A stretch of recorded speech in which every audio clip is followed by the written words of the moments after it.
这是我提前砍好的柴鱼干，没砍之前呢是这么大条的，用清水浸泡2个小时。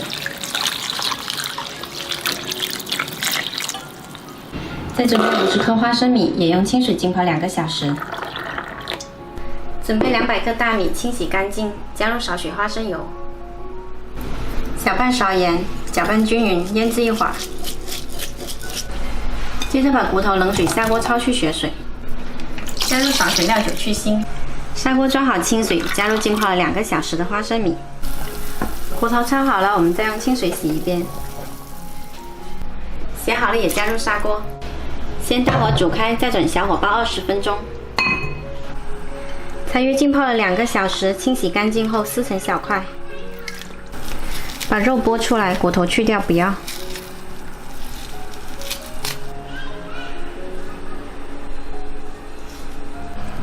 一条柴鱼剥下来挺多肉的，把它们撕成小块的就好。我们再来取个炒锅，加少许油，把柴鱼放进来炒香。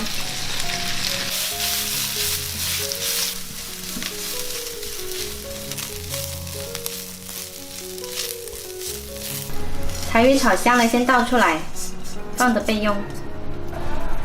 花生跟骨头煲了有20分钟，我们来把大米加进来。大米倒进来之后呢，要翻拌一下，防止它粘锅底。现在要开始改成大火，煮开了之后，我们加入柴鱼。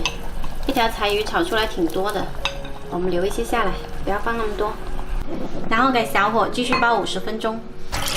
我们再来洗一些生菜，再把它们切成细丝。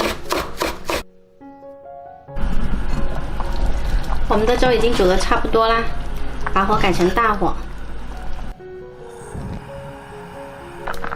加入少许姜丝，一点点香油，大火再煮2分钟就好啦。宝宝食疗补钙呢，这个粥是特别好的，它一点点骨刺都没有的。再来少许胡椒粉，适量的盐。到最后煮得很浓稠的时候呢，一定要用勺子不停地搅动锅底，要不然一下子就粘锅底喽。今天这道柴鱼花生粥呢，软滑不腥，营养丰富，喜欢的朋友可以试一下哦。